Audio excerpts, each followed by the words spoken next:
Só um minutinho para fazer uma chamadinha aqui, tá? Olá, todo mundo. Vamos começar aqui nossa aula. Espero que vocês acompanhem, fiquem bem atentos e atentas, porque com esses 4 argumentos vocês vão escrever sobre qualquer tema de redação. Ok? Depende muito de vocês saberem articular o argumento. E vocês têm aí até a prova do Enem para ir treinando. Então, como eu falei para vocês, né, na aula passada, você vai apenas adaptando. O importante é você ter entendido. Por isso que eu vou me dar o trabalho de, primeiramente, a gente começa aqui explicando os teóricos. Vocês vão ver que você tem que ter paciência mesmo para prestar atenção no teórico e no conceito. Porque se você não entender o conceito, você não vai conseguir usar ele como ferramenta. Então, não adianta, que nem eu, por exemplo, eu sou uma arquiteta, eu tenho que te ensinar a usar a régua T. Sem a régua T, tu não vai saber fazer as coisas, tu não vai ter como fazer teus projetos. E aí, não dá para tu simplesmente decorar, né? Se você for decorar aqui os conceitos e os teóricos, ou até se você for decorar frases, que eu também não gosto dessa história de decorar frases. Aliás, essa história de decorar, memorizar, isso é muito perigoso, isso é uma armadilha. O que a gente vai fazer aqui é desenvolver com vocês uma forma de usar a ferramenta. Você aprender o conceito e o conceito se torna tipo essa régua T para o arquiteto. Então, você vai usar para desenvolver os argumentos. E quando você aprende, não tem esse negócio de memorizar. Quem aprendeu, aprendeu. Aí aquilo ali, ó, fica na sua cabeça, você passa a usar isso, inclusive, no seu dia a dia. Quando você começar a observar as coisas, você vai estar sempre analisando as coisas a partir daqueles conceitos. É mais ou menos assim que a gente aí da área de humanas, a gente trabalha, né?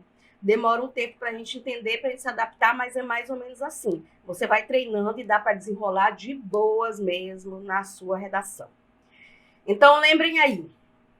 Ontem nós estávamos falando do começo da história do pensamento, né, lá na Grécia. Nós estávamos falando da Grécia, do período da Grécia arcaica, que é um período mais antigo do surgimento da polis, né? A Grécia, a história dela é dividida em períodos: pré-homérico, homérico, arcaico. A gente está falando aqui do período arcaico, que é mais ou menos por volta do século 6 antes de Cristo, né? Nessa passagem do século 6 para o século 5. E os pensadores, né, os primeiros pensadores, que são os chamados pré-socráticos, também pensadores da físis, ou pensadores da natureza, ou pensadores do cosmos. Como eu falei para vocês, eles se interessam por assuntos da natureza. Esse é o tema, essa é a temática de interesse deles.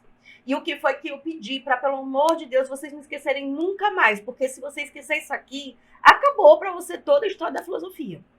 Você tem que entender que os primeiros pensadores, eles usavam os sentidos para tentar compreender o mundo.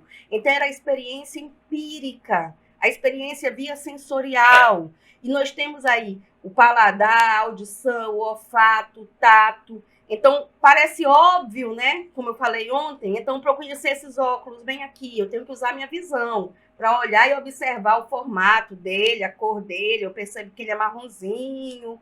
Eu uso o tato, então eu percebo que ele é sólido, que ele é duro. Eu uso o olfato, né, para entender. Se for preciso, o paladar. Enfim, a gente usa os sentidos para tentar conhecer as coisas do mundo. Assim faziam os primeiros pensadores. Esses pensadores que a gente chama eles de pré-socráticos. Bom, eles entendem que existe um elemento que origina tudo, que dá origem a todas as coisas, e vocês também não podem esquecer isso, mas que esse elemento ele não é permanente, ele está em constante transformação, que na filosofia a gente chama isso de devir. Tudo é um devir, tudo é um vir a ser constante. Esses óculos não são mais os mesmos óculos que eram quando eu falei para vocês, porque ele já ressecou pelo menos um pouquinho. E nós, por exemplo, não somos mais as mesmas pessoas que nós éramos há um piscar de olhos atrás, porque a nossa célula, os nossos tecidos, os nossos órgãos estão todos se desgastando. No fundo, a gente está bem aqui caminhando a cada milésimo de segundo para a morte, né? Digamos assim. Porque a gente está em constante transformação. Nós não somos as mesmas pessoas que nós éramos há um milésimo de fração de segundos atrás. Nenhuma coisa é assim, porque tudo está em constante transformação. E se tudo se transforma, se tudo muda o tempo inteiro, então significa dizer que não existe verdade. Porque quando eu penso que eu falei uma verdade, aí já mudou, já mudou, já mudou. Não tem como eu falar uma verdade. Então, se eu digo, esses óculos está aqui em cima da mesa, né? Aí, por si só, já é impossível dizer que isso é verdade. Por quê? Porque para eu falar uma verdade, eu preciso da linguagem, né? E aí eu vou ter que dar um nome para cada óculos, porque cada óculos do mundo é diferente um do outro. Será que vai ter nomes o suficientes para cada óculos do mundo? E a mesa? As mesas também não são iguais, então vou ter que dar um nome para cada mesa do mundo. E agora essa mesa já não é mais a mesma, e os óculos também não. Então imagina, até o discurso, ele não tem tanta capacidade de abarcar a verdade. É mais ou menos assim que pensam esses pensadores que a gente chama de empiristas. Os empiristas, eles pensam tudo o tempo inteiro a partir de uma dinâmica de transformações, né? E como eu falei para vocês aula passada, toda a história do pensamento ela vai ser permeada por esse debate, que a gente chama isso de debate epistemológico, que é um debate em torno do conhecimento, o que compõe o conhecimento, né? Bom, então, esses primeiros, eles pensam dessa forma. Tudo muda o tempo inteiro, e se tudo muda o tempo inteiro, então não existe verdade. Por isso a gente chama eles de céticos. Então não esqueçam isso. Bom, entendido, agora tudo vai mudar. Porque surgem aí os pensadores depois de Sócrates. E aí eu estou falando dos chamados socráticos. Os pensadores socráticos, Sócrates é um deles, né? Lógico.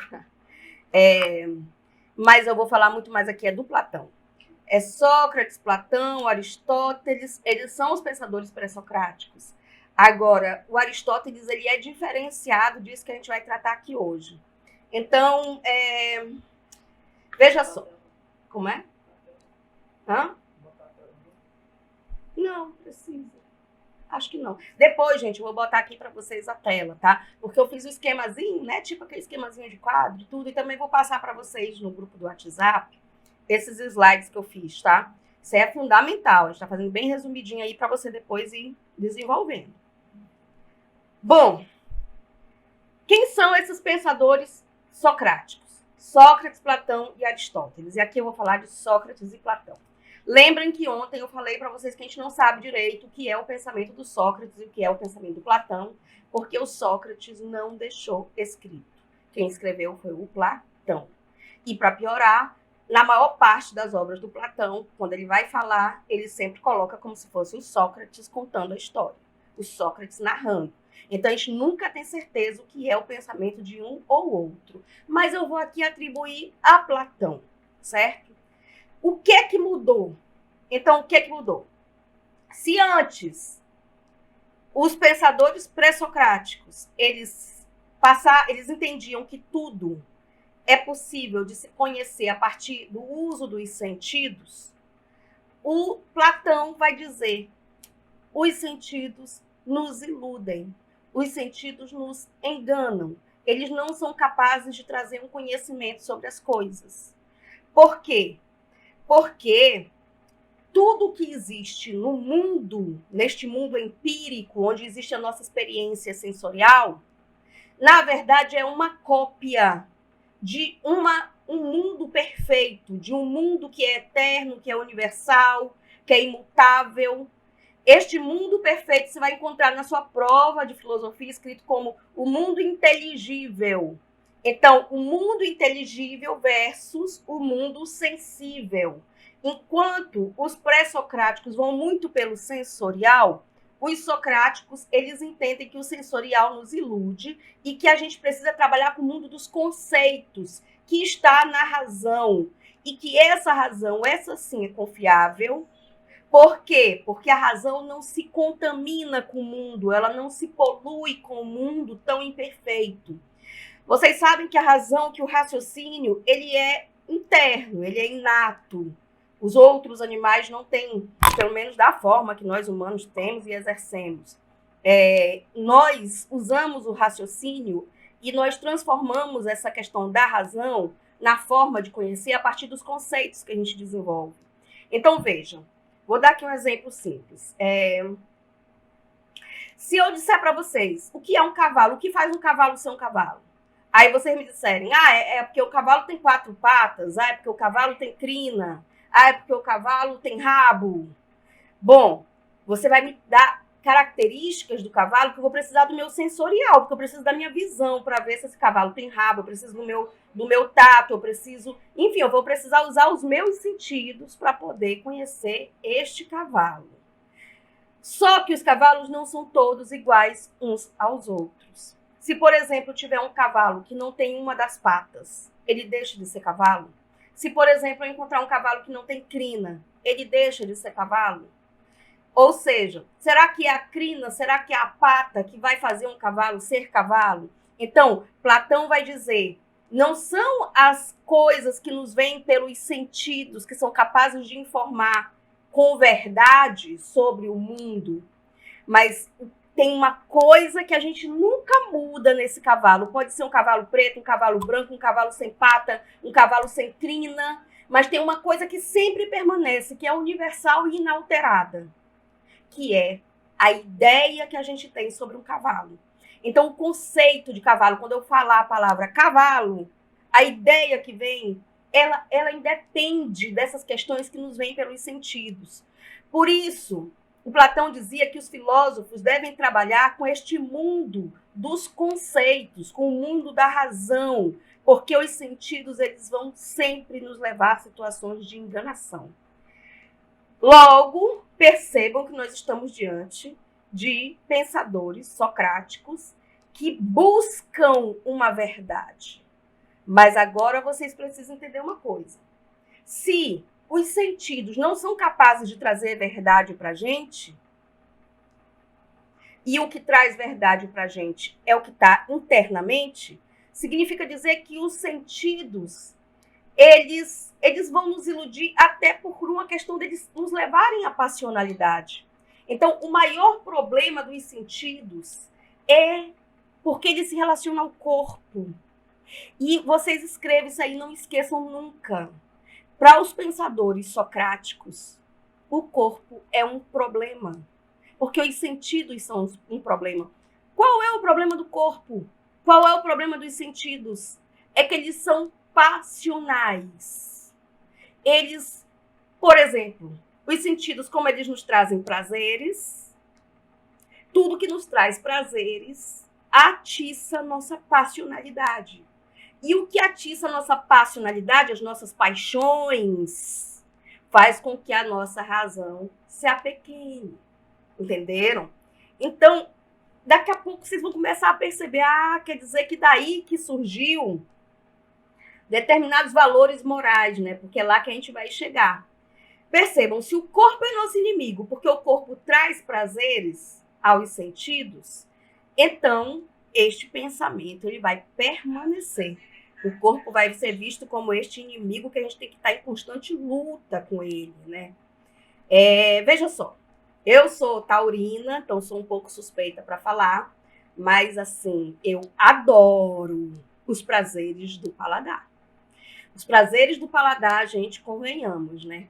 Você comer uma pizza, eu não posso nem falar que eu tô de regime também, sabe, gente? Tô de regime mesmo, e aí... Mas só de pensar aquela pizza, à noite dá mais vontade ainda. Então, quando chegar à noite, eu vou ter que comer apenas uma saladinha de folhas, né? E uma quinoazinha lá que eu faço. Mas eu vou ficar pensando muito naquela pizza. Muito. Então, a minha razão, ela diz, você tem que comer a quinoa, Fabíola. Porque você está com colesterol alto, você está com os triglicéridos altos. Se você não desenvolver uma dieta agora, você pode desenvolver um diabetes. Então, você tem que usar a razão. Porém, é só a razão me dizendo para eu comer aquilo. O resto do meu corpo inteiro vai estar querendo a pizza. Porque se eu sentir o cheiro da pizza, aquilo ali já vai me trazer um prejuízo. Já vai me fazer agir por paixões, por passionalidade. Se eu olhar para aquela pizza, se eu olhar para aquele molho, se eu sentir aquela textura, ou seja, os sentidos eles estão agindo, o corpo existe ali para me trair, para me ferrar. Então eu tenho que ser fiel a razão. Esse é o pensamento socrático. É o pensamento que diz assim: aquilo que você sabe, você cumpre. Aquilo que a razão lhe diz, o corpo obedece. Então, gente, é bem complicado, né? Porque nós não somos máquina, não é verdade? Será que é tudo aquilo que a gente sabe, que a gente cumpre? Você sabe que bacon faz mal, mas você come bacon. Você sabe que refrigerante faz mal, mas você toma refrigerante. Enfim. Então, estamos falando aqui de uma luta entre corpo e razão. E para os socráticos, quem vence é a razão. Simples assim, vocês não esqueçam isso. Bom, só que detalhe. Platão dizia: a verdade não está neste mundo. Ela não está no nosso corpo nem nos nossos sentidos. Para a gente atingir a verdade, a gente tem que morrer. Porque a gente tem que se livrar do corpo que nos impede de acessar essa verdade. Porque essa verdade habita um mundo superior, que é o mundo dos deuses. Entenderam? É o mundo dos deuses. Para eu acessar a verdade, eu tenho que morrer, me desfazer do corpo, porque a verdade habita o mundo dos deuses. Eu tenho certeza que vocês já ouviram falar disso em algum lugar. Este pensamento parece ou não parece com o pensamento cristão? Não parece com o pensamento cristão? Pois bem. Só que esse pensamento foi escrito por Platão 4 séculos antes de Cristo nascer. Mas, com o desenvolvimento do cristianismo, a partir dos teólogos do cristianismo, este pensamento de Platão se associou ao cristianismo para que hoje nós entendamos que o corpo é um problema. Então, o que aconteceu na Idade Média? Na Idade Média, um teólogo chamado Santo Agostinho e também um teólogo chamado São Tomás de Aquino utilizaram muito do pensamento de Platão, mas principalmente o Santo Agostinho. Tanto é que este pensamento, que eu acho que vocês sabem o nome, porque tem que saber, é a chamada filosofia patrística. É a filosofia lá do início da Idade Média. É a filosofia da chamada Alta Idade Média, do início. É a filosofia de quando a igreja estava ainda se organizando. Então, naquela época, tinha muita influência do pensamento pagão, do pensamento das outras religiões. Não era simples você convencer, por exemplo, os romanos, que eram politeístas, que tinham vários deuses, de que agora eles tinham que adorar apenas um Deus. Também não seria fácil você convencê-los de que aquele Deus, que antes eles entendiam que os deuses tinham defeitos, tinham virtudes e tinham defeitos, tinham vícios. E não seria fácil agora convencê-los de que esses deuses, eles eram, que era só um e que ele era absolutamente perfeito. Então, o que é mais fácil? É você romper ou você adaptar? É claro que é mais fácil adaptar. E o desenvolvimento do cristianismo se deu a partir também de um processo de adaptação da influência das religiões pagãs com uma nova religião que se desenvolvia agora a partir dos evangelhos, né? E, enfim, uma nova realidade. Mas, naquele momento, começo da Idade Média, esse pensador chamado Santo Agostinho e essa filosofia chamada patrística foi muito responsável por organizar ou pelo menos tentar dar respostas para perguntas que constrangiam, né, os teólogos, os padres, naquele momento do início da formação da igreja. Então, muitas perguntas surgiam e era preciso encontrar respostas. Por isso que esse conhecimento, essa filosofia, essa teologia patrística, ela vai muito direcionada para esse objetivo. Essa patrística e esse pensamento de Santo Agostinho também é conhecido como neoplatonismo, em alguns casos, né? Então, neoplatonismo, porque tem muita influência de Platão. Vai pegar toda essa história que o Platão falou, de que o corpo nos leva ao erro, de que os sentidos nos enganam, e ele vai aí adaptar ao cristianismo. Ele vai fazer isso em uma obra chamada Cidade de Deus, onde Santo Agostinho diz que existe a cidade dos homens que é um mundo inferior, o mundo dos homens, e existe a cidade de Deus, o mundo divino, que é um mundo superior. Lembrando muito aí o que o Platão tinha escrito, né? Que a cidade dos homens é a cidade degenerada, das paixões, das pulsões, do pecado. Ou seja, um corpo que antes, para Platão, nos levava ao erro, esse corpo agora nos faz pecar e nos afasta de Deus. Inclusive, a própria concepção do mal está relacionada a isso. Certa vez perguntaram a Santo Agostinho se Deus é tão bom, se ele é infinitamente bom e se ele é perfeito e se ele pode tudo, por que ele permite que o mal aconteça? Por que ele permite, por exemplo, que crianças sejam estupradas? Ele não pode tudo? Ele não é perfeito? Ele não é totalmente bom? Então, Santo Agostinho disse, não é que Deus permita o mal, porque o mal não existe. O que existe é a ausência do bem. E quando é que o bem se retira? Quando a gente se entrega aos prazeres do corpo. Quando a gente se entrega às pulsões do corpo. Todo esse pensamento, gente, principalmente o pensamento mais na frente, influenciado pela Suma Teológica de São Tomás de Aquino, vão ser fundamental, um pensamento fundamental para organizar os chamados 7 pecados capitais, que estão aí organizando a moral, os princípios morais da Igreja Católica. E vocês aí que já fizeram catecismo, devem lembrar quais são os 7 pecados capitais. Eles sempre estão relacionados à passionalidade do corpo, as paixões do corpo. Então, tem a gula, que é a pulsão pela comida, pelo prazer da comida. Tem a ira, que é a pulsão do corpo com raiva. Então, se tem bem ali 2 alunos conversando na minha sala de aula, aí dá aquela vontade de você meter um burro, aí você diz, não, porque senão você vai sair algemada daqui, professora. Não pode. Se fosse pela ira, você faria coisas horríveis. Mas aí a gente usa a razão para conter a pulsão do corpo. A luxúria, gente, a luxúria. Só lembrando aqui, porque é engraçado, tem muita gente que pensa que luxúria tem a ver com luxo e ostentação, viu? Pelo amor de Deus, vocês não vão passar essa vergonha. Vocês não vão passar essa vergonha. Uma vez encontrei com um aluno no shopping, eu estava fazendo compra e ele olhou para mim e disse assim, eita, professora, só na luxúria, no shopping, só na ostentação.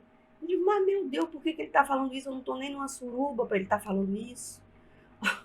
Ora, por quê? Porque luxúria, gente, não tem nada a ver com luxo e ostentação, tem a ver com sexo. É a pulsão do corpo pelo lascivo, pela sexualidade, é isso. Não vão, pelo amor de Deus, porque hoje em dia tem muita gente achando que luxúria é luxo. Vocês vão passar vergonha, vocês não colocam isso nunca numa redação, senão você não vai passar nem para bombom caseiro no Senac, viu? Então você não faça um absurdo desse. É porque hoje em dia tem um negócio acho que é um grupo de funk, não sei se é de funk ou de pagode, que se chama luxúria. E que eles falam muito nessa coisa de ostentação. Aí o pessoal confunde muito. Mas, pelo amor de Deus, luxúria não é isso. Se você for olhar para os pecados capitais, a preguiça, a inveja, a vaidade, tudo isso está muito relacionado ao corpo que impera. E o Santo Agostinho, o pensamento medieval, ele não aceita. Ele diz que tudo isso, quando você se entrega, isso é uma forma de você se afastar de Deus e você permitir que o mal se instale, ok? Bom, tanto é que a questão do sexo, por exemplo, até pouquíssimo tempo atrás, na Igreja Católica, o sexo era destinado unicamente para a procriação. Você não podia fazer sexo, podia ser com seu marido, você pode ser casado com ele 30 anos. Não podia ser para ter prazer. O sexo é a finalidade de procriar, certo? E hoje já está um pouco mais light, mas ainda assim é recomendado pela igreja que o casal queira ter filhos, que ele faça sexo para ter filhos. Por isso que é tão difícil ser católico. Porque você não pode pensar, eu quero ser católico, mas eu não sou obrigada a cumprir isso. Meu amigo, mais ou menos, sabe por quê?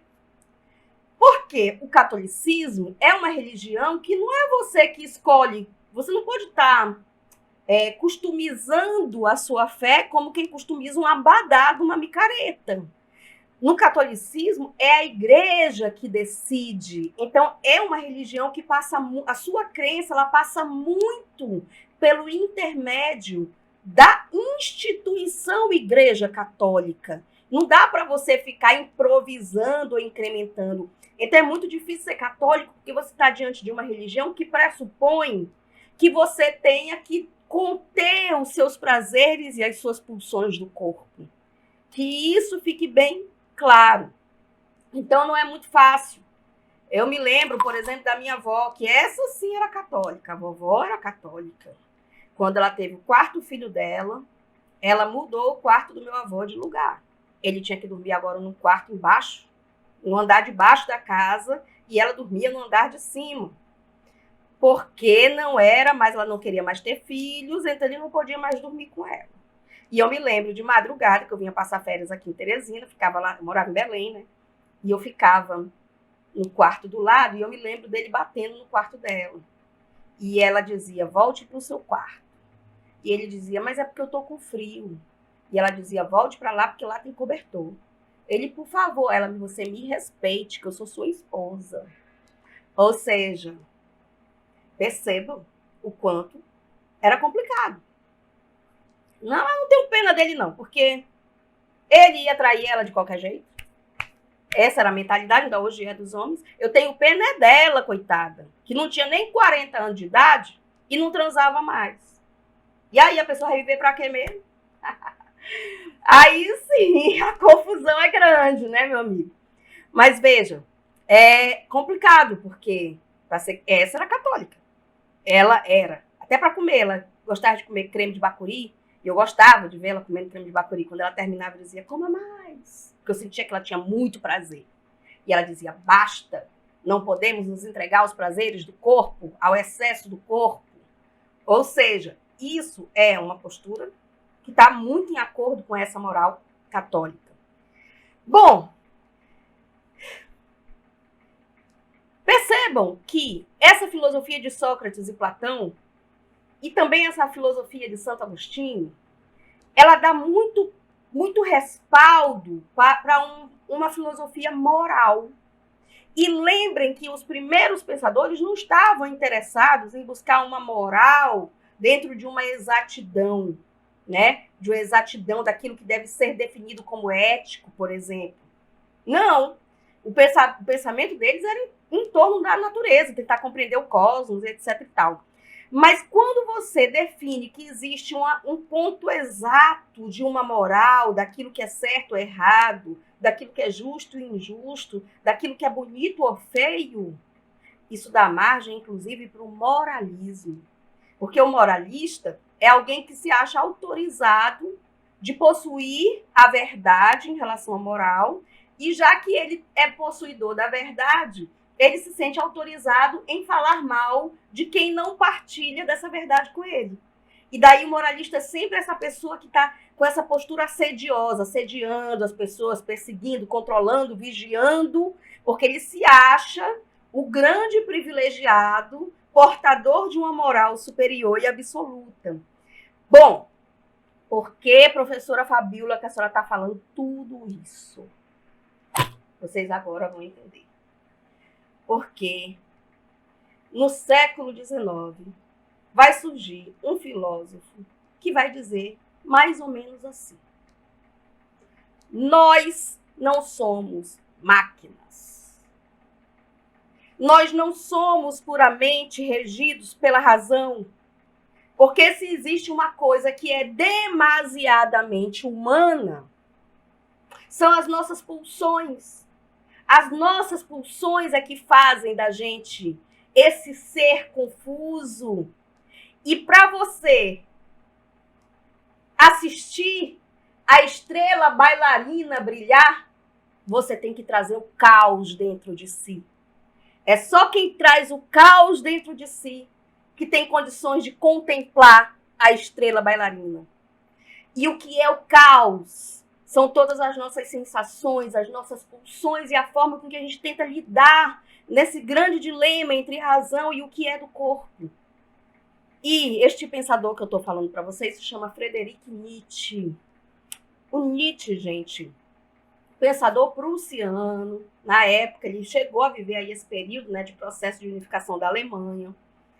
O Nietzsche, ele é um pensador que ele odeia com todas as forças cósmicas do ser dele. Ele odeia o Platão. O Sócrates, ele poupa às vezes, mas o Platão, ele fala muito mal do Platão. E boa parte do pensamento dele vai ser dizendo que isso que o Platão fez foi implantar a moral dos covardes. O Nietzsche acusa Sócrates e Platão de terem implantado a covardia no mundo. Por quê? Agora vocês vão ter que prestar muita atenção, que vocês vão entender. Por que o Platão falou, por que ele escreveu é uma forma covarde? Porque se a verdade não habita o meu mundo, que é aqui o presente, a verdade está no futuro. Eu só atinjo a verdade depois que eu morro, que eu vou lá para o mundo dos deuses. Então a verdade não está nesse mundo. Eu deixo de viver a vida com todas as suas imperfeições e projeto toda a minha expectativa numa verdade que está no futuro. E a gente adora o futuro. Por que a gente gosta tanto do futuro? Porque o futuro a gente ainda não viveu. O futuro não nos obriga a fracassar. O futuro a gente pode idealizar. O presente a gente tem que viver. E viver é uma constante lida com o fracasso. O tempo inteiro, o presente ele é cheio de fracassos. E como eu não quero fracassar, porque eu sou um ser narcisista, eu sempre crio estratégias para me livrar do meu fracasso, projetando as coisas para o futuro. Então, a pessoa que idealiza, que vive num mundo de idealizações, é uma pessoa que nega o tempo presente e procura estratégias para transformar sua covardia em algo que é moralmente nobre, moralmente elevado, né? Porque, nossa, uma pessoa idealista, uma pessoa que fala do futuro, uma pessoa que fala em razão, e o Nietzsche detesta porque ele acha que isso é uma estratégia covarde. Ele diz que o Sócrates e o Platão foram responsáveis por implantar no mundo a moral dos covardes, porque foram os primeiros a interromper um pensamento lindo que existia na Grécia arcaica. O Nietzsche é apaixonado pelos pré-socráticos, apaixonado, porque o Nietzsche adora a arte. E o pensamento dos pré-socráticos tem muito corpo, tem cheiro, tem sabor, tem poesia. Se você lê um texto pré-socrático, ele é um texto cheio de poesia. Nem parece filosofia, muitas vezes parece uns cânticos, é muito interessante. É a Grécia de Dionísio, é a moral dionisíaca do deus do vinho, do deus da farra, do deus dos prazeres do corpo. Já o Sócrates e o Platão vão trazer um outro deus e vão tirar o Dionísio do trono. Esse outro deus é o Apolo, que é o deus da razão, que se relaciona à razão, e tem a moral apolínea, é a de Apolo. E ele diz que Sócrates e Platão vão criar um modelo de homem que não existe.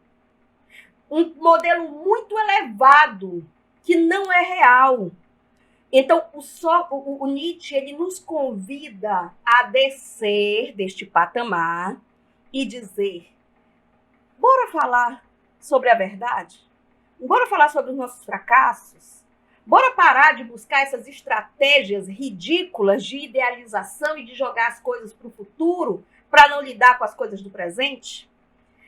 Bom, se ele não gosta do Sócrates e do Platão, porque criaram toda essa ideia de que a verdade e a perfeição não habitam este mundo e que a gente tem que se livrar do corpo, não esqueçam, gente, o Platão não gosta de arte. O Platão dizia que a arte, ela ilude os sentidos, ela nos leva a essas pulsões que nos iludem. Porque, veja, ele dizia que a arte já é a cópia de um mundo que é a cópia de um mundo perfeito. Porque para o Platão esse mundo todo é a cópia de um mundo perfeito, que é o mundo das ideias. Então ele não gosta da arte. O Nietzsche é obcecado pela arte. Por isso que ele gosta dos pré-socráticos.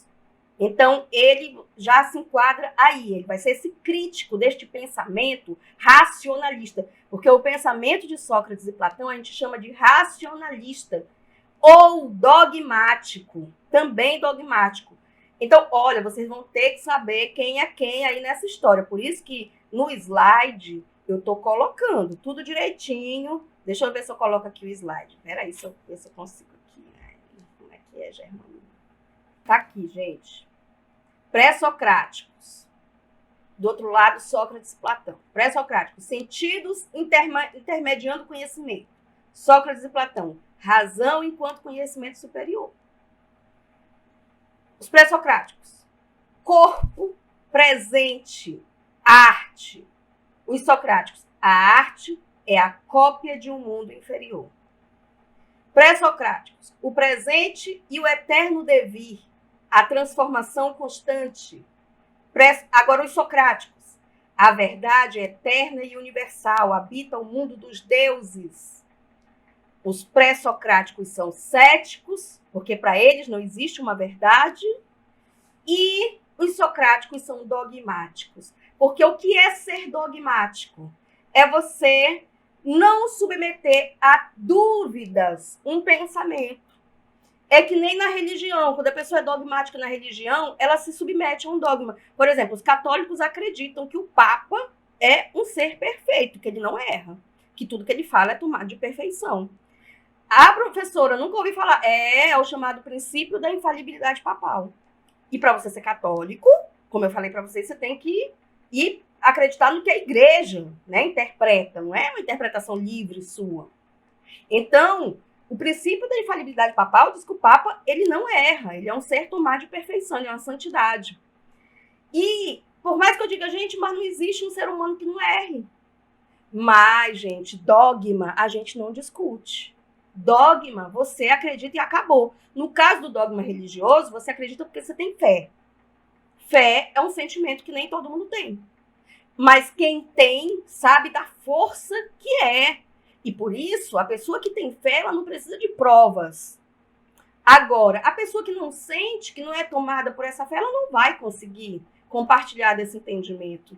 Ela vai dizer, não, mas você está preso a um dogma, a um pensamento que não pode ser provado. Então, saibam vocês que é possível você ser dogmático não só na religião, mas também na razão. São as pessoas que acreditam que tudo que passa pelo crivo da razão é dotado de uma resposta que ela não precisa mais ser colocada em dúvida. Ela não precisa mais ser colocada sob teste. E a cultura ocidental que nós temos aqui é uma cultura que foi muito influenciada pelo pensamento dogmático. Vou falar isso aqui, é muito importante para vocês não esquecerem nunca. Porque os primeiros dogmáticos, nesse culto exacerbado à razão, Sócrates e Platão. Pode voltar. É melhor. Sócrates e Platão. Obrigada. Então, mais na frente, com a chamada filosofia moderna, quem é o dogmático da vez? Descartes.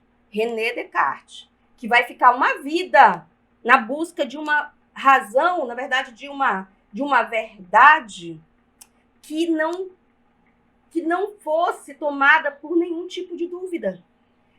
Ai, meu Deus, não posso esquecer a palavra. Uma verdade inabalável, pronto.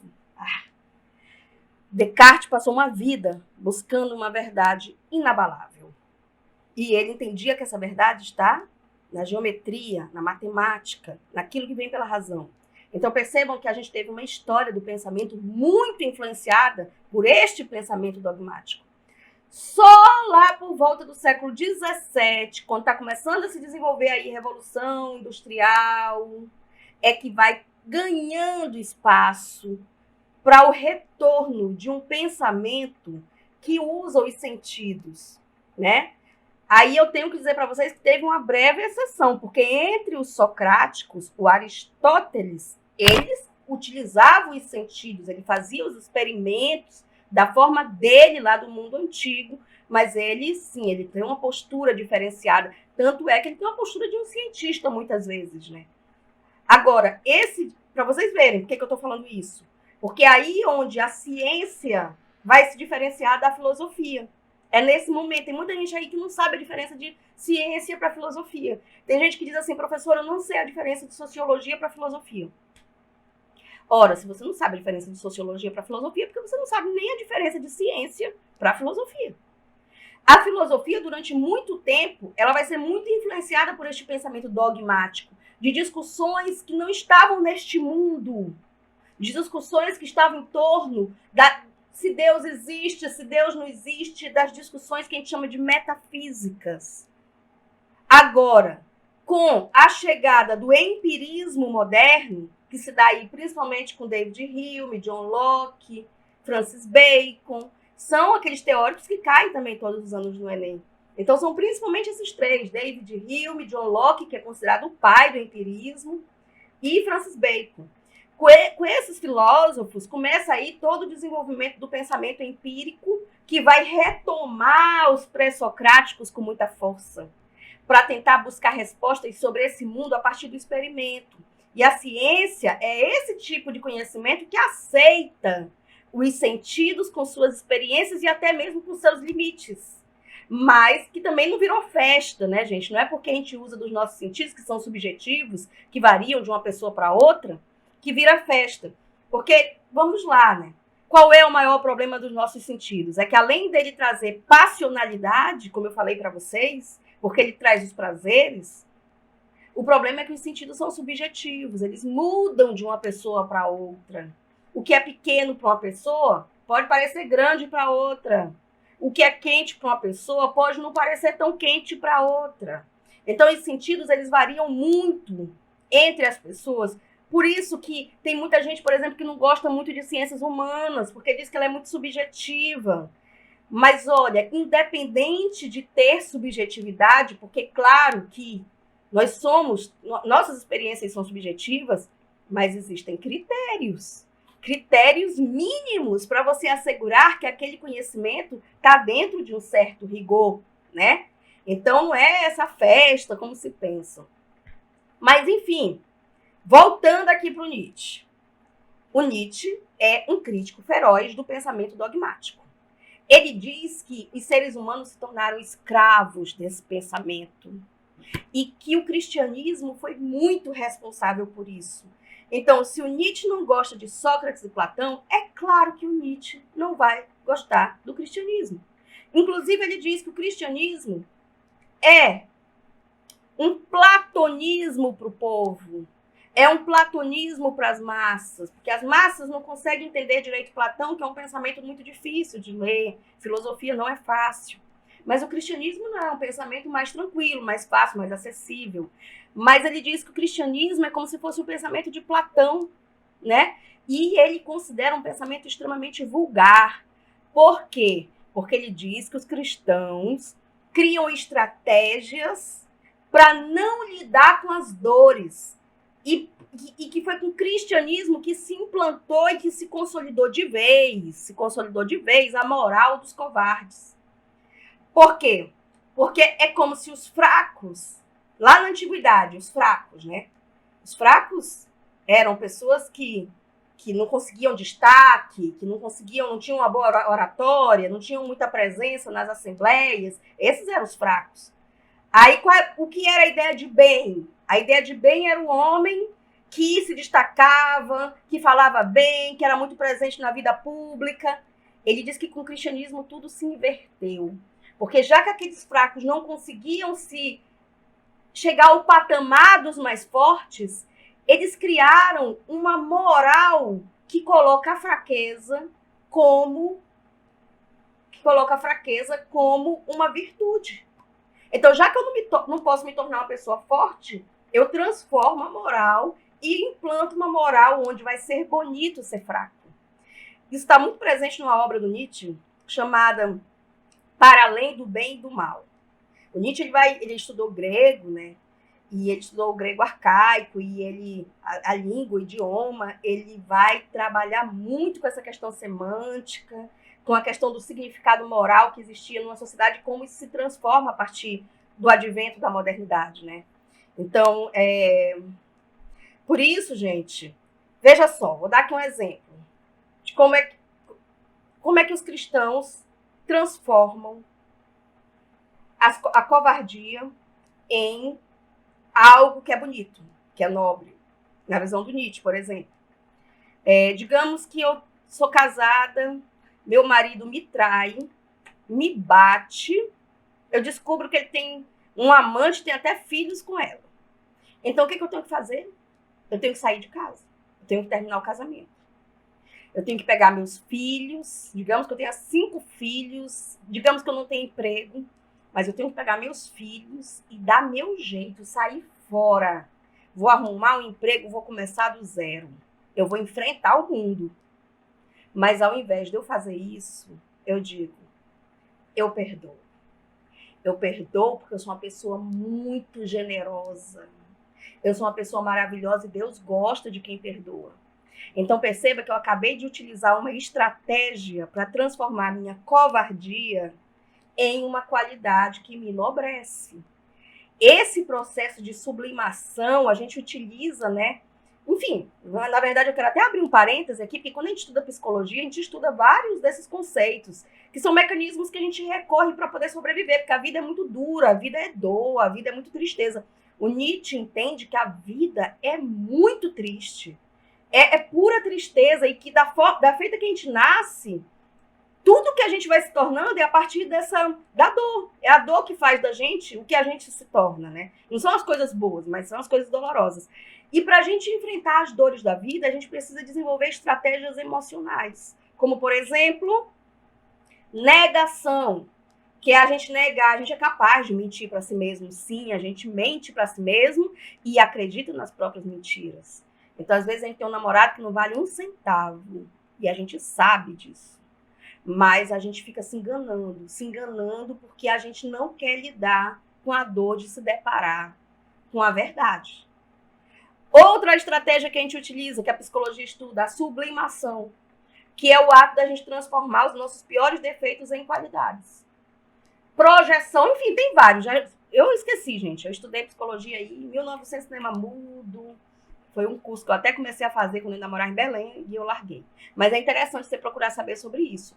Diga-se de passagem, muitas pessoas que têm depressão são pessoas que não conseguem se enganar.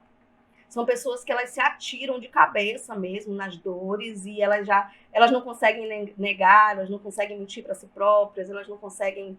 É muito diferente, né? É diferente, por exemplo, de quem se vitimiza. A vitimização é uma estratégia que a gente utiliza para não lidar com nossos defeitos. Porque da feita que eu me vejo como vítima, eu, sendo vítima, não tenho culpa. Eu não tenho um compromisso de mudar. Entendeu? Então, o que acontece? Os cristãos, eles são muito afeitos a essa coisa da vítima. Isso aqui, mais uma vez, eu digo, é Nietzsche, viu? Se fazer de vítima, porque, ao que parece, quanto mais eu sofro, quanto mais o meu corpo padece, mais Deus vai ter pena de mim. Mas eu me torno nobre aos olhos das pessoas. É por isso que tem gente que gosta, né, de sofrer, parece que se apega ao autoflagelo, à autocomiseração. Aí é tipo um buraco que você se joga, sabe? Se alguém vem lhe bater, digamos que você vai levar porrada, aí você só faz se jogar no chão e começa a criar, inclusive, um prazer no fato de você ser a pessoa que apanha. Porque você já não consegue reagir. E como você não reage, você apresenta para as pessoas a vítima, para que através da situação de vítima as pessoas tenham pena de você e desse jeito elas lhe tenham como uma pessoa nobre. Tem muita gente que faz isso, gente, tem muita gente, vocês sabem disso, né? Cá para nós, se é que nós também, né, de vez em quando, não apelamos para esse tipo de recurso. Que, mais uma vez, eu digo, nós somos só seres humanos. E para viver num mundo tão difícil, ou a gente mente para si mesmo e cria todas essas manobras e essas estratégias, ou a gente não resiste. O Nietzsche entende isso. O Nietzsche entende que tudo isso são estratégias que foram criadas. Começa com Sócrates e Platão, quando projeta tudo para o futuro. A verdade só vem depois da morte. Na Idade Média piora, porque na Idade Média o homem medieval ele não vivia a vida. O homem medieval ele vivia pensando no paraíso. Então só depois que morrer que ele vai ter acesso ao paraíso. Então eu nego o mundo em prol de um mundo que vem no futuro. E sempre idealizando esse mundo, né? Porque idealizar é muito bom. E quando chega a modernidade, que é a época que o Nietzsche está vivendo, aí eu acho que vocês já estudaram, né, que é o positivismo, né, o pensamento predominante, o paradigma na modernidade, e acho que vocês já estudaram que no século XIX, por ali o período que o Nietzsche está vivendo, o ápice da modernidade, surge um pensamento muito otimista. Então todo mundo era muito otimista, porque no futuro a ciência vai resolver todos os problemas, a razão vai acabar com as superstições, com a crendice, e a ciência, a tecnologia, eles inclusive chegavam a pensar que a gente ia conseguir desenvolver tanta tecnologia que quando a gente chegasse hoje, no século XXI, a gente só ia precisar trabalhar 3 horas por dia, que as máquinas estariam fazendo tudo, e isso ia dispor de tempo para a gente se dedicar à arte, a aprender a tocar um piano, enfim, as coisas do espírito. Olha só o que eles imaginavam, né? Mal sabiam eles que, na verdade, o capitalismo estava se desenvolvendo a partir do trabalho como um valor absoluto e que a gente vai ter que trabalhar cada vez mais e mais. Inclusive, sem chance para pensar em se aposentar, né?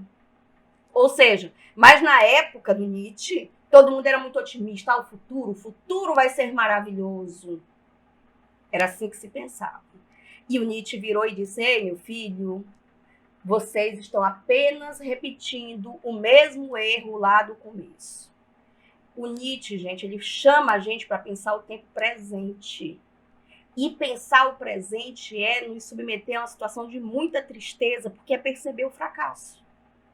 A gente não gosta de pensar o presente. Todo mundo que fala do presente vai ser meio que escorraçado na história do pensamento. Porque antes do Nietzsche, ainda no século XV, teve um pensador que ousou querer pensar política como ela é e não como ela deveria ser.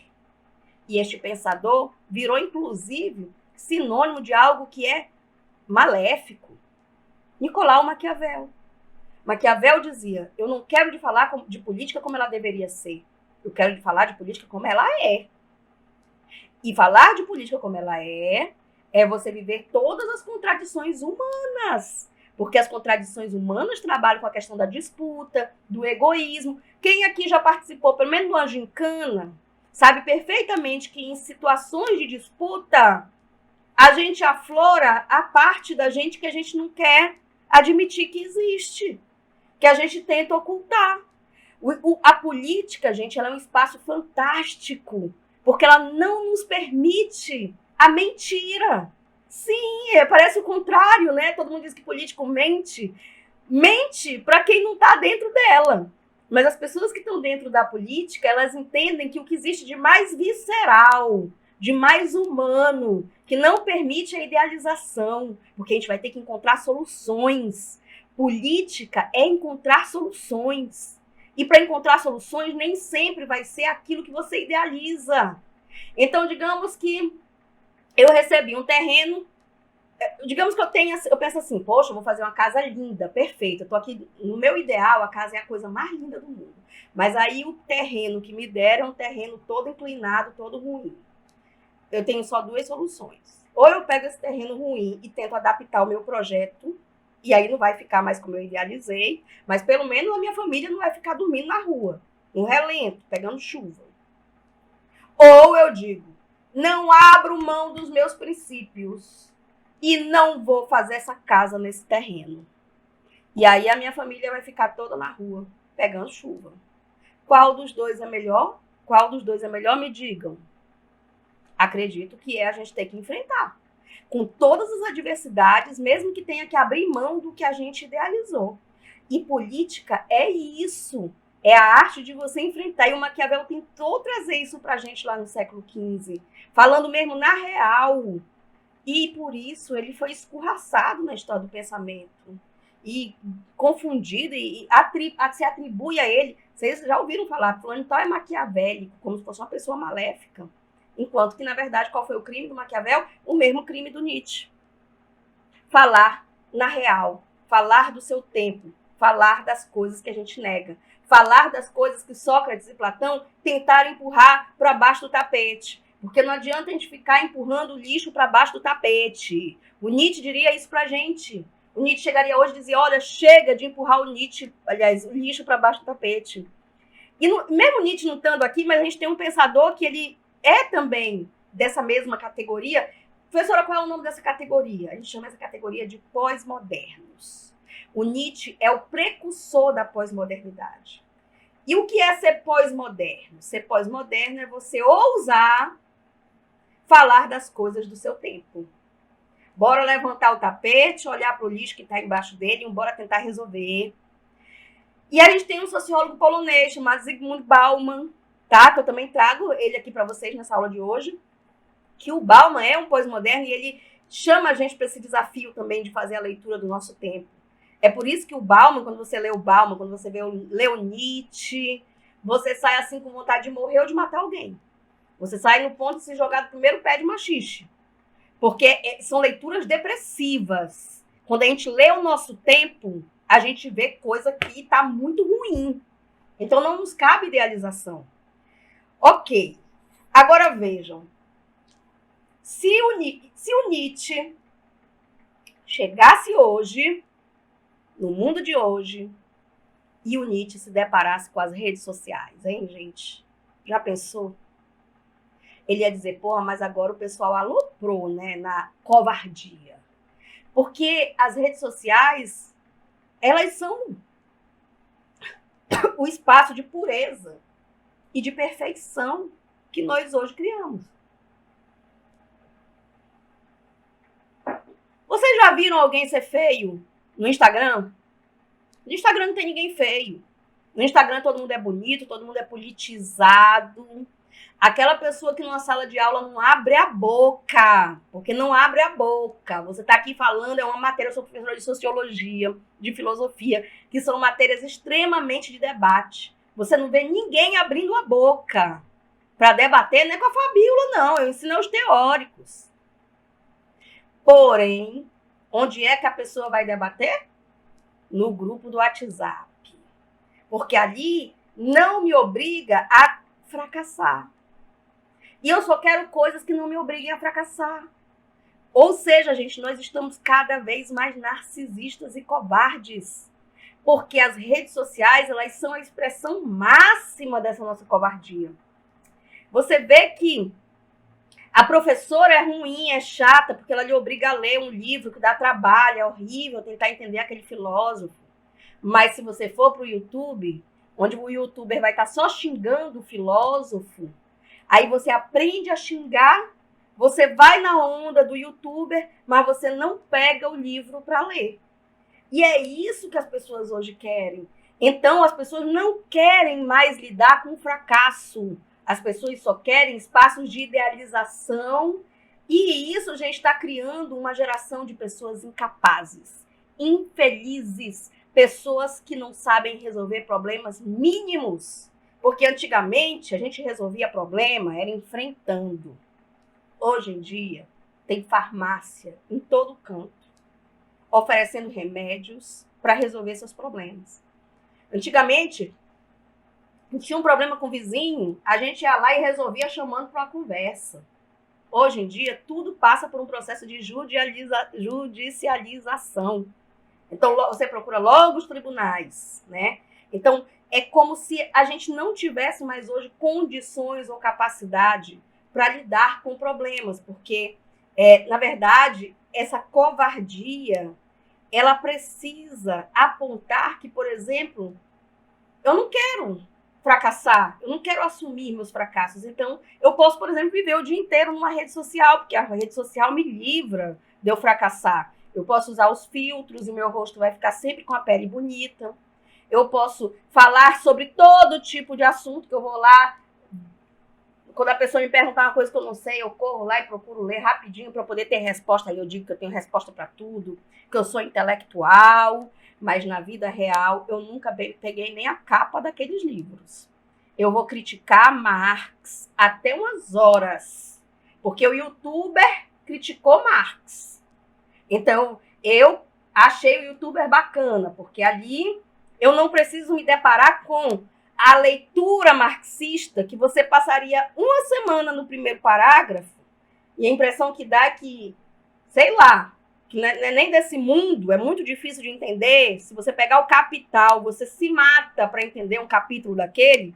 Mas para quê, né? Se hoje em dia eu posso ir lá no YouTube e ele simplesmente xinga o teórico e eu vou lá e reproduzo a mesma coisa que ele fala. Então percebam o quanto a gente tem uma geração cada vez mais decadente. O que eu estou tentando trazer para vocês aqui é que a gente tem uma história cultural que nos exige perfeição, mas a gente tem uma história cultural que, na verdade, nos empurra a estratégias covardes de não enfrentar os nossos problemas e sempre está criando ilusões, alimentando ilusões uma atrás da outra para a gente conseguir sobreviver. O Nietzsche é um filósofo que surgiu para destruir todas as nossas ilusões. Todas! Ele pega a gente pelo cabelo assim e diz, olha aqui, agora tu vai enxergar que tudo isso aqui que tu está falando é mentira. Porque o Nietzsche diz que por baixo de todas essas idealizações e dessa moral superior que a gente cria, não existe nada. Não existe simplesmente nada. Então o Nietzsche, e agora eu cheguei no conceito mais difícil que eu vou trazer aqui para vocês, que é o conceito de niilismo. Niilismo, vocês já devem ter ouvido falar. O que é uma pessoa nihilista? É um conceito que tem desde a antiguidade. Nihilismo é, na verdade, assim, desde o final da antiguidade, quando a modernidade começou a se desenvolver, muita gente dizia que era o fim dos valores superiores. Vocês conhecem a história do Cervantes, né? O Dom Quixote. O Dom Quixote, ele se negava a aceitar a modernidade, mesmo que ele usasse aquela armadura dele toda enferrujada, e a espada dele fosse enferrujada, e o cavalo dele fosse um cavalo decadente, mas ele se negava a aceitar a modernidade, ele era muito preso aos códigos de honra da cavalaria, né? Enfim, vocês sabem que a medievalidade, a Idade Média, ela tem muitos códigos de honra, uma moral muito forte. Só que a modernidade está surgindo e essa moral vai ser toda destruída. Por quê? Porque essa moral ela prejudica o capitalismo de se desenvolver. O capitalismo não pode se desenvolver onde as pessoas simbolizam muito, as pessoas têm que ser práticas. O capitalismo não lida bem com todo esse universo de símbolos. Então, por isso a modernidade ela vai matando muitos dos valores. Se a gente ainda hoje tivesse uma sociedade organizada por Deus como elemento central, se ainda hoje a gente tivesse uma cultura teocêntrica, o capitalismo não tinha se desenvolvido. E todo mundo que já estudou o Renascimento sabe que foi preciso destruir uma cultura teocêntrica, desenvolver o antropocentrismo, a ideia de indivíduo, para desenvolver o capitalismo. O capitalismo precisa de um ambiente pragmático. Eu tive um namorado que era muçulmano, o nome dele era Mamadou, africano, ele era do Senegal. E quando eu conheci ele lá em Salvador, ele dizia assim, ele vendia tênis na rua, né? Só que quando chegavam os caras que eram gays, ele dizia, não, Mamadou não vai vender para esse rapaz. Eu, por que, Mamadou? Você tá dias sem vender esse tênis, você tá precisando de dinheiro. Não, mas esse rapaz não ser de Deus, Fabiola, esse rapaz não ser de Deus, esse rapaz ser viado, Mamadou não vender para viado. Eu digo, Mamadou, você está no Ocidente. Aqui uma coisa é uma coisa, outra coisa é outra coisa. Se chegar o Satanás para comprar esse teu tênis, tu ainda tem que dar desconto para ele. Mas como assim, Fabiola? Como assim? Sim, meu querido. Olha, gente, se a gente pegar e ficar misturando religião com tudo o tempo inteiro, não tem capitalismo. Boa parte dos meus patrões que me contratavam para dar aula dessa matéria bem aqui, que eu estou dando para vocês, não gostariam que os alunos dele ouvissem isso. Mas contratavam porque precisa desse assunto bem aqui para poder passar no Enem. para poder ter o outdoor, para poder ter aluno, para poder ter dinheiro. E antes de Deus, o que importa é o dinheiro. Antes deles serem religiosos, eles são empresários. Ou seja, é disso que o Nietzsche fala quando Nietzsche diz: Deus está morto. Ele olha para a modernidade e ele diz: a modernidade matou todos os valores que até então prendiam a gente. E ele fala isso até de uma forma meio negativa às vezes, mas depois também de uma forma positiva. Porque o que é o niilismo? O niilismo é a derrocada dos valores morais superiores diante da modernidade que exige agora mais praticidade. Bem, niilista para as pessoas, não é para o Nietzsche. Para as pessoas, niilista é uma pessoa que não é movida por valores nobres, né? Tipo, o Mamadou, ele olharia para meu ex-namorado, ou então os meus ex-patrões, eles olhariam para uma pessoa que diz: não vou vender esse tênis porque ele é gay, e diria: meu Deus, mas esse homem é um niilista. Porque o niilista é alguém que coloca seus valores morais superiores acima. Isso é o conceito de niilismo assim, que o senso comum utiliza. Mas o que é o niilismo para Nietzsche?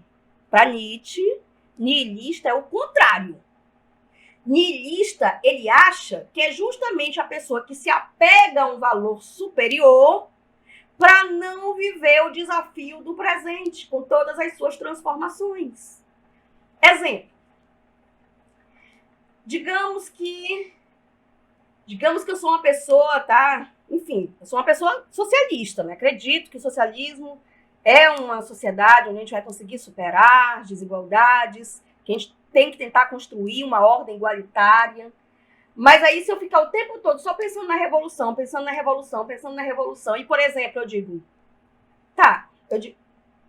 assim: não, eu não vou organizar nada politicamente, não vou votar, porque eu só vou esperar o dia da revolução. Digamos que, por exemplo, da Revolução Armada, que não tem nada a ver, porque ser socialista não é você esperar uma revolução armada, como muita gente acha. Mas digamos que eu fico esperando um dia essa tal dessa revolução, de uma guerrilha, e por conta disso eu me abstenho de viver o mundo, eu me abstenho de votar, eu me abstenho de tentar arregaçar as mangas para viver a realidade. Eu estou sendo uma pessoa, para Nietzsche, niilista. Ou seja, eu estou me apegando a um valor moral superior para não viver as contradições que o presente me traz. Então percebam que niilismo para Nietzsche é o contrário, gente. Normalmente as pessoas acham que niilista é a pessoa muito pragmática, que não tem valores superiores. O Nietzsche diz: niilista é a pessoa que pega os valores superiores para desobrigar, ter que encontrar respostas que levem ela ao fracasso. Então, pessoas religiosas, né? Outro dia eu encontrei uma amiga minha que ela disse assim, ela tipo, agora ela é pastora, né? Evangélica. Ela disse assim: Fabíola, tu tá mexendo com política? Eu digo: sim, tô organizando política. E ela: aí ela fez aquela cara assim, como se fosse uma coisa inferior. Não gosto. Tô lidando com igreja, Fabíola, porque aí sim é mais difícil. Política é muito fácil. Acredita que ela não falou isso? Eu disse: não, querida.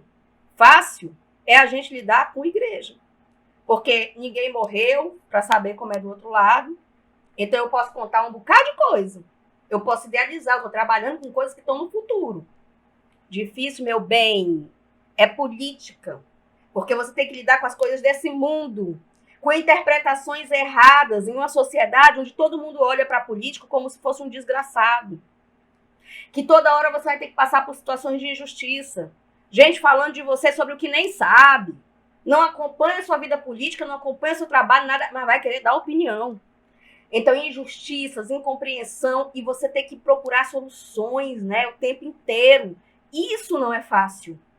É muito mais fácil eu me colocar em algo que está no campo da moral e da idealização do que eu ter que ir para um campo tão cheio de defeitos, tão cheio de disputas, e justamente para um espaço onde ali está tudo de muito ruim.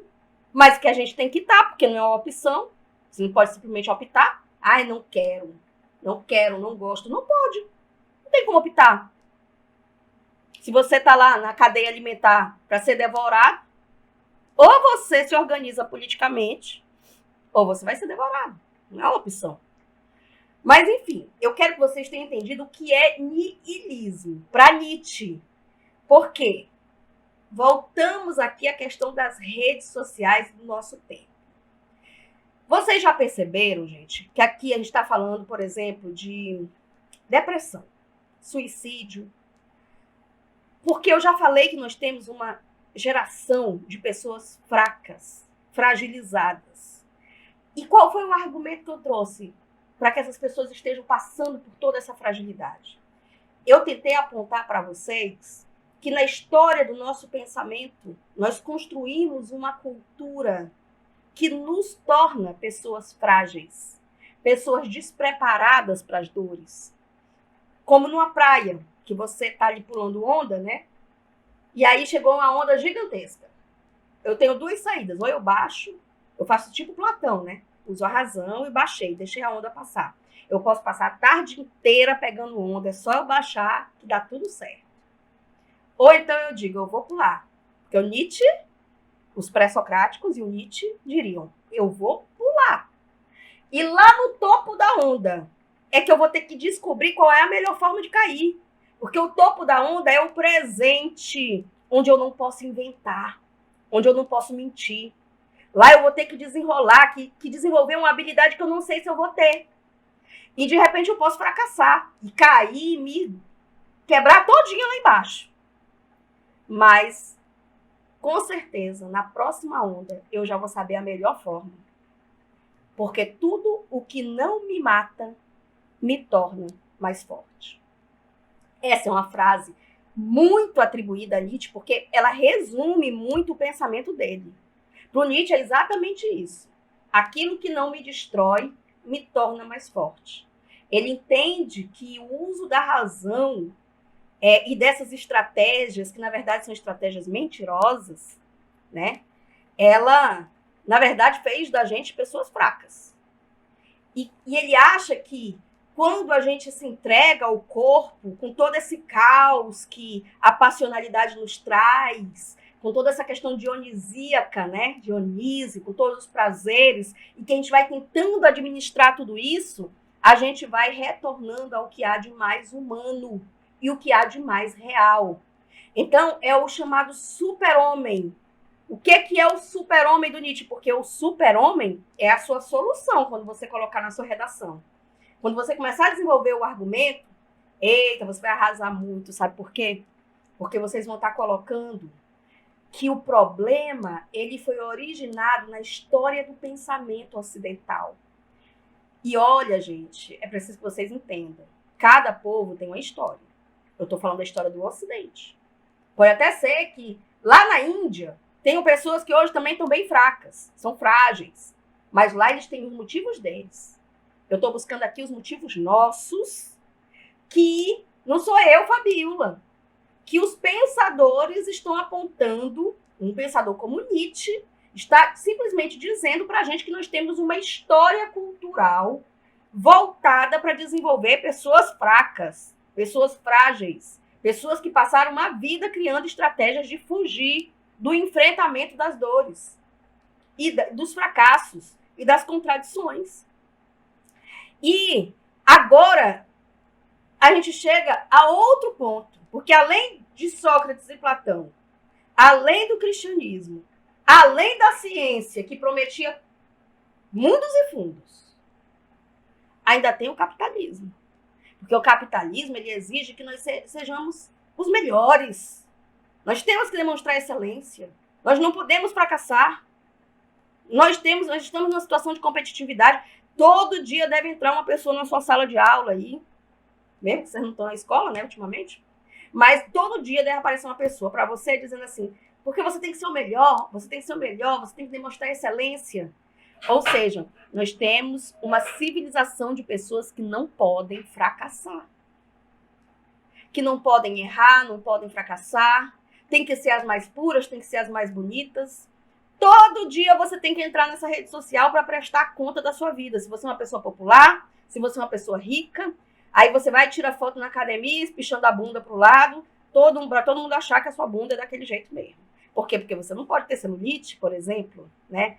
E aí a gente cada vez mais não quer lidar com o mundo real. Porque o mundo real, as pessoas têm celulite, as pessoas roncam, as pessoas peidam, mas na rede social ninguém peida. Todo mundo é muito bonito, todo mundo é muito rico, todo mundo é muito popular, mas até que ponto a gente está se tornando pessoas fortes, criando este universo de ilusão? É aí onde eu trago um sociólogo polonês, que eu já falei para vocês aqui, Zygmunt Bauman. Bauman vai falar justamente sobre isso, gente. Que a gente está tão viciado neste mundo capitalista, onde tudo se apresenta como mercadoria para a gente, que a gente lida com tudo como se fosse uma relação entre consumidor e mercadoria. Veja o caso da fake news. A verdade. Eu pego a verdade que me serve. Então, às vezes eu até sei que a notícia é falsa, mas eu compartilho porque eu quero que aquela notícia seja real. Então, eu sei que aquela notícia não é um fato, ela é uma opinião. Mas eu compartilho como ela sendo um fato, porque eu quero que ela seja real. Eu não quero lidar com a verdade que me contradiz. Eu não quero lidar com a verdade que me desautoriza naquilo que eu quero que seja. Porque nós somos cada vez mais mimados, nós somos cada vez mais incapazes para o contraditório, nós somos pessoas cada vez mais viciadas nas facilidades. Você nem abre a notícia para ler. Para você basta a manchete. Você não quer mais pegar um livro. Você quer só ir para os vídeos do YouTube. Você é o tempo inteiro a criação de uma imagem que a gente vende na rede social e que nunca corresponde a 10% da realidade. Aquela pessoa que quer ser super politizada, mas você não encontra ela em nenhum espaço político. Fala mal de corrupção, de político corrupto, vai só para falar que fulano rouba. É o tempo inteiro na rede social. Mas quando vem para uma manifestação contra o aumento das passagens, ali não, é coisa de vagabundo. Detalhe, aí você começa a xingar, dizer que é coisa de vagabundo, porque você está criando uma ilusão, uma justificativa para dizer que você é que é uma pessoa decente. E assim você consegue ofuscar e ocultar a sua passividade, a sua apatia política, o lugar que você não está. Não tem coisa melhor do que a gente se esconder dos nossos fracassos quando a gente aponta o dedo para o outro. Essa é a estratégia mais antiga de você fugir do seu fracasso. É apontar o dedo para o outro. Os moralistas sempre são alguém que estão fugindo dos seus próprios fracassos. Certo? Então, veja, eu vou voltar bem aqui para os slides para já a gente concluir. Porque eu trouxe o argumento. Isso aqui você não precisou decorar. Você não decorou nada. Você aprendeu que o Platão, o Sócrates, desenvolveram este pensamento, que é chamado Teoria do Mundo das Ideias. Tá? Inclusive, naquela obra A República, ela trata muito sobre isso, mas também tem no Banquete, tem outras obras, é um sistema filosófico elaborado por Platão. Então, você sabe o que o Platão trata, você sabe o que o Nietzsche trata. Você não precisou decorar. Agora, você vai ter que saber adaptar. Quando você for falar de vários temas, eu vou já mostrar para vocês como é que isso funciona. Deixa eu só atualizar aqui como é que tá. Primeiro, eu quero mostrar para vocês essas duas obras. Olha, gente, vocês sabem que o Enem adora cobrar esse negócio de obra, né? Aqui, essa primeira obra é do Jacques-Louis David, se chama A Morte de Sócrates. O Jacques-Louis David, gente, é o maior nome do neoclassicismo, que é uma daquelas 3 vertentes da arte acadêmica que vocês estudam em arte. No caso, o academicismo tem o neoclassicismo, o romantismo e o realismo. Mas o neoclassicismo ele é muito acadêmico, ele é muito presa às normas, às regras e às convenções. E é uma arte que lembra muito o Renascimento. Tanto é que essa segunda obra, essa de baixo aqui, ela é do Renascimento. Mas percebam que elas até se parecem. Elas têm cores parecidas, elas têm essa distribuição racional dos elementos na tela. É muito parecido. O neoclássico, ele se inspira no Renascimento. Então, essa obra, A Morte de Sócrates, ela tem essa inspiração do neoclássico, que busca lá no Renascimento essa fonte de inspiração. E também, inclusive, no tema, porque o neoclássico ele gosta muito de usar essas temáticas greco-romanas, né? Então, veja, o Sócrates está sentado ao centro e está levantando o dedo para o alto. Ele está aí no momento da morte dele e está aí um filósofo entregando a taça de cicuta, que é o veneno que ele vai tomar, porque ele foi condenado à morte. Tá todo mundo super deprê, super para baixo. O Platão tá lá sentado na beira da cama, na cabeceira da cama, com a cabeça baixa, triste. Lá naquele corredorzinho lá atrás, o Apolodoro tá aos prantos, todo mundo aí muito triste. Mas o Sócrates está sentado ao centro, levantando o dedo para o alto e pegando o copo com quem faz pouco caso. E tá mostrando para o alto, como quem diz assim: parem de chorar, porque eu estou me livrando deste mundo imperfeito. É lá em cima, é lá no outro mundo que está um mundo verdadeiro, o mundo da perfeição, o mundo da verdade.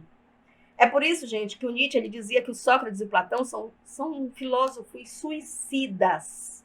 Por quê? Porque eles negam o corpo, eles negam esse mundo, eles negam a vida, eles se interessam por um outro mundo que não é o mundo que a gente habita. Esse momento da morte de Sócrates, ela foi narrada, né, na obra do Platão, Fédon. E, inclusive, o Platão não estava presente na cena, né, mas ele descreve como foi. E ele fala mesmo que teve este momento que o Sócrates se zangou com as pessoas que estavam tristes, né, e disse mesmo que, enfim, que esse mundo não representa nada. E é por isso que muita gente compara Sócrates com Jesus Cristo, né, tem muito essa associação. Então, veja, aqui embaixo tem a obra Escola de Atenas, que é do Rafael Sanzio, que é um pintor renascentista. Não é um quadro, é um afresco, né? É uma pintura na parede, e mostra lá de trás, vindo Platão conversando com Aristóteles. Platão aponta para baixo, Aristóteles aponta para... Aliás, Platão aponta para cima e Aristóteles aponta para baixo.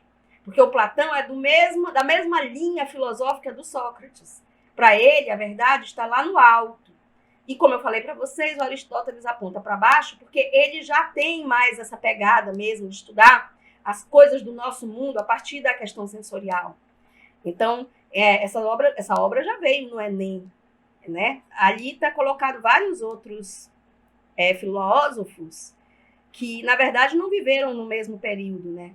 Aqui nós temos filósofos do período da filosofia mais epistemológica, da filosofia helenística, da filosofia clássica, todos juntos no mesmo ambiente. Mas é para mostrar para vocês, tá? Isso que a gente está tratando aqui. Filosofia medieval. Mais uma vez eu coloquei aqui também, olha. Santo Agostinho, patrística, São Tomás de Aquino, escolástica. Então, Santo Agostinho, o corpo pecador, a negação das pulsões do mundo dos homens. E aliás, Santo Agostinho ele vai falar do mundo dos homens, que fala deste corpo pecador, né? Substituindo a ideia de Platão, o corpo que leva ao erro, mas o corpo que leva ao pecado, e a negação da pulsão no mundo dos homens. E em contrapartida ele defende a elevação espiritual e o bem reside no mundo de Deus. Aqui nós temos a imagem dos dois, né? Santo Agostinho e São Tomás de Aquino. Nietzsche e niilismo, crítica a Platão e ao cristianismo, moral dos escravos, moral dos fracos, moral dos covardes. Então, o Nietzsche ele não poupa, né, essa influência de Platão e do cristianismo. O idealismo e a negação das transformações, que ele critica muito, a questão de idealizar, de pensar no futuro e negar tudo que se transforma, tudo que muda o tempo inteiro. É por isso que ele ama os pré-socráticos, porque eles aceitam esse desafio daquilo que muda o tempo todo e de uma verdade que você não consegue reter. Inclusive, ele diz que essa busca pela verdade nada mais é do que um medo das nossas contradições, o medo do fato de que a gente morre, de que a gente envelhece. Então, para Nietzsche, a gente vive o tempo inteiro buscando uma verdade, um ponto de verdade absoluta, porque a gente está fugindo do medo da morte. É o medo de morrer, é o medo de ficar velho, é o medo do fato de que, no fundo, a gente sabe que nós não somos o centro do mundo. É o medo da nossa pequenez. É a triste realidade de saber que a gente criou uma imagem muito além do que, de fato, a gente consegue ser. Então, daí a gente busca, né, se apropriar dessa verdade, como se fosse possível, né? E que para eles não é possível. E, na verdade, ele até diz, e para que a verdade? Por que a gente tem que viver atrás dela, né? Bom, a modernidade, o dogmatismo e a ideia de futuro, como eu falei para vocês, por quê?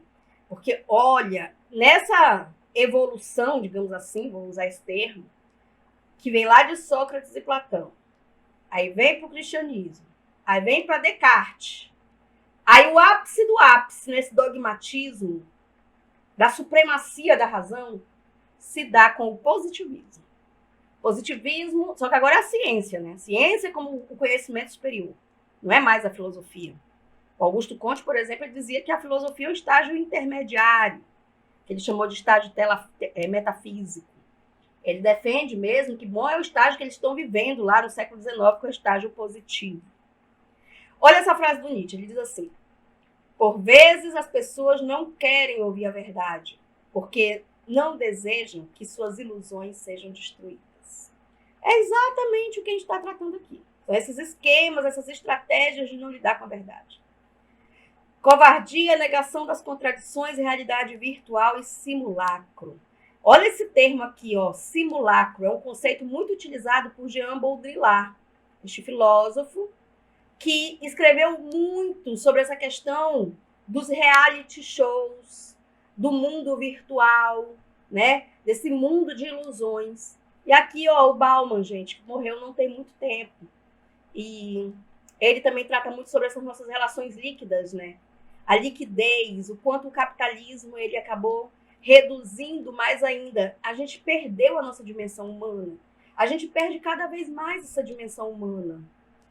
Então, não é você querer, lá vem essa professora tá falando aí, porque ela tem saudade de quando ela era criança, porque ela tem saudade do mundo como era antes. Olha, eu sou apaixonada pelo meu período de adolescente, que é os anos 80, né? Sou muito feliz, porque vivi minha adolescência nos anos 80. E eu já tentei procurar saber se de fato eu tô sendo... Tem um nome, né? A gente chama isso de quixotesca. Que é a pessoa quixotesca, é a pessoa que tá muito presa ao passado, tipo Don Quixote. Eu, de fato, me pergunto se eu tô sendo quixotesca. Mas eu não tenho como acreditar que um Wesley safadão desse é melhor do que o Legião Urbana, o Camisa de Vênus, o Capital Inicial, as músicas, o rock nacional que eu ouvia naquele período. Me desculpem, mas estou sendo muito sincera. Eu não tenho como olhar para o mundo que a gente está vivendo hoje e achar que isso aqui está muito melhor do que o que já foi. Não está. Nós vivemos uma época que a gente pelo menos tinha emprego. A gente vivia uma época que a gente entrava no colégio às 7h30 da manhã e saía às 11h30 da manhã.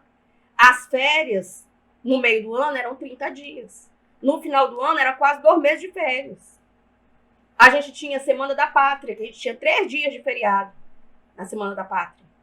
A gente tinha... Era impensável esse negócio de aula de domingo.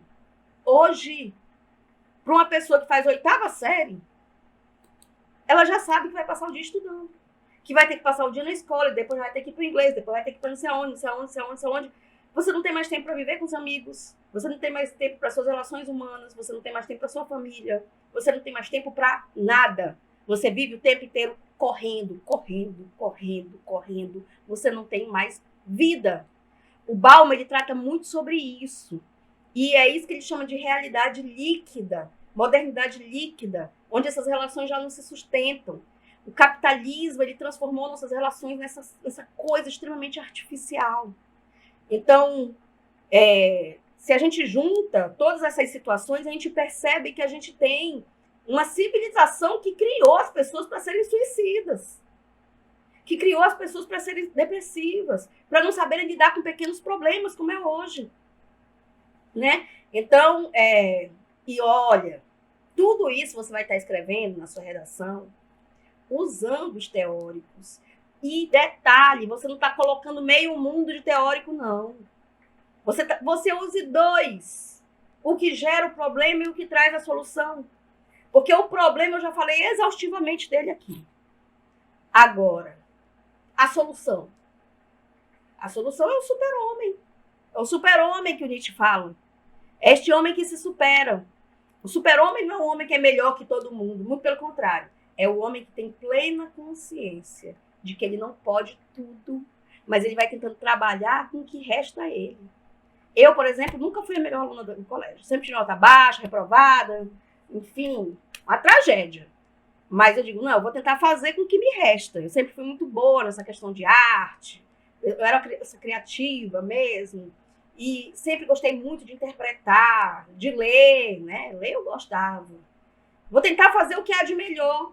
Me conhecer e ser honesta comigo mesma. Ser honesta comigo mesma. Tentar transformar aquilo que está ao meu alcance.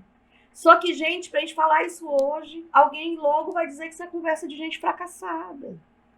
Mas não é conversa de gente fracassada. É você lidar com honestidade, né? Você não ficar varrendo para baixo do tapete, alimentando ilusões, se apegando a estratégias para não lidar com as verdades. Nós não precisamos ser a melhor pessoa do mundo, não. Todas as pessoas têm erros. Todas as pessoas têm limites. Mas é muito difícil hoje a pessoa lidar, por exemplo, com a questão da depressão. O bullying, gente. Bullying. Aquele que sempre está falando do cabelo do outro, do sapato do outro, da roupa do outro. Vai olhar para a cara dele, gente. Quase sempre é uma pessoa que sofreu todo tipo de rejeição. Enfim, a pessoa que é feliz, que é bem resolvida, ela não ocupa o tempo dela perseguindo ninguém. Vocês sabem disso. Então, a pessoa que faz bullying é uma forma de tentar administrar todos os seus fracassos, projetando nos outros os fracassos que ela carrega. Então, você pega uma série de temas que você utiliza o Nietzsche, você utiliza essa ideia do super-homem e você vai conseguir sair muito bem na sua redação, porque você desenvolveu o contexto com filosofia, com sociologia, filosofia, né, principalmente. E você desenvolveu o argumento dentro dos conceitos que dão começo, meio e fim. E aí eu até botei lá no slide, vou botar aqui, que eu botei aqui, gente. Aqui, super-homem. Tem umas frases do Nietzsche bem legal. Da escola de guerra da vida. O que não me mata, me fortalece. Está no Crepúsculo dos Ídolos, um dos livros introdutórios que você deve ler logo no começo, que é muito bom para entender o resto. A outra frase. A maturidade do homem consiste em haver reencontrado a seriedade que tinha no jogo quando era criança. Porque o Nietzsche ele entende dessa forma, né? Que tem as 3 fases. Quais são as 3 fases? Primeiro, você é o camelo. O camelo é quando você carrega toda a culpa do cristianismo, a moral, que não foi você que criou aquela moral, mas você tem que agir de acordo com ela. O leão é o momento que você se irrita com ela e você vai para cima e você está furioso e você vai lidar e destruir todo esse peso dessa moral. E aí você se torna criança. E o que é o se tornar criança? É você se tornar uma pessoa criativa, uma pessoa livre de pensamentos que escravizam, que não foram você que criou. A criança é esse ser intenso, que se dedica a tudo, que tem uma concentração. Veja uma criança brincando. Ela tem muita concentração, ela tem muita dedicação naquilo, que é a ideia de super-homem para o Nietzsche, né? É esse ser imaginativo que para ele foi destruído ao longo da história do pensamento. Bom, só a gente finalizando aqui, né, gente, que a gente já tem que terminar mesmo, eu deixei aqui escrito para vocês. O argumento buscará as causas do problema nas origens e referências éticas, filosofia, religião, dogmatismo, cientificismo e capitalismo. A idealização de um modelo de homem que não existe. A absoluta prevalência da razão e os mecanismos de fuga das contradições humanas. Idealização, moralismo, fugir do tempo presente. O apego ao discurso de vitimização e a autocomiseração. Tudo isso aqui é a tragédia que foi criada. E a sua intervenção, que é onde você vai colocar a solução. A intervenção apontará a necessidade de revermos essas referências na busca pelo aprimoramento. A educação humanista, tendo a arte como instrumento. A arte é o instrumento de salvação para o Nietzsche, da gente se encontrar com a gente mesmo, né? a valorização das várias formas de conhecimento, o autoconhecimento, se libertar do peso da moral e se reinventar constantemente. Isso aqui é a saída para os nossos problemas, né? Bom, a nossa comunicação vai ficar sendo pelo Instagram. Vocês vão lá no Instagram, vocês me adicionem, tá? Fabiola Piauí. Falem comigo no direct, porque no direct você pode mandar as suas redações que eu vou dar uma olhada para ver se você está usando o argumento de forma correta. Agora, gente, pensem, são 100 pessoas inscritas. Então é muita gente, muita redação. Eu não vou ter condição de fazer de todos. Então você me manda uma vez. Não dá para você, toda redação que você fizer, senão eu não vou fazer outra coisa na minha vida. Você me manda umazinha, eu vejo se você desenvolveu o argumento de forma correta. Porque agora, o que você vai fazer? Você vai começar a estudar. Você vai lá, dá uma olhada em tudo isso que eu ensinei, vai ler um pouquinho sobre isso. Eu trouxe várias sugestões, nem mostrei para você. Eu botei meio aqui no final dos slides, eu vou mostrar para vocês. A sugestão de vídeo, tem um vídeo Café Filosófico com a Viviane Mosé, que é muito bom. Assistam ele, vocês vão entender tudo. E também os livros. Eu sei que os livros é mais complicado. Você pegar os clássicos agora para ler, sinceramente, eu sei que é muito difícil. Um dia você lê, mas eu acho que é quase impossível você ler esses clássicos todos agora. Mas você dá uma lidinha sobre isso que a gente tratou, que aí você já vai desenvolver o começo da sua redação. No começo você traz todo o problema. E detalhe, eu vou mandar para vocês o resumo. Pronto, aí, tá vendo essa amiga maravilhosa que eu sou? Eu mando para vocês o resumozinho, ó. Um textinho. Não é a sua redação que você vai decorar para botar, mas é como você pode estar usando aquilo ali para adaptar. É a ideia. Me procurem no direct do Instagram, porque eu só vou mandar por lá, tá bom? Vocês vão lá, adiciona, e aí a gente se comunica e a gente vai estar interagindo por lá. E eu tenho certeza que vocês agora vão fazer redações sobre essas temáticas de forma diferente. Mais uma vez, quero dizer para vocês que não é para anular os outros professores ou tudo que vocês estão estudando, muito pelo contrário. É apenas uma alternativa a mais. No final, quando nada der certo, você tem bem aí uma possibilidade de fazer sua redação para tirar 1000, sem precisar sobrecarregar muito. E aprendendo mesmo filosofia, acertando a questão lá na prova, tá bom? Beijo, gente! Tchau, brigadão, viu? Eu espero que tenha sido útil. Depois vocês me contam. Beijão, tchau, tchau.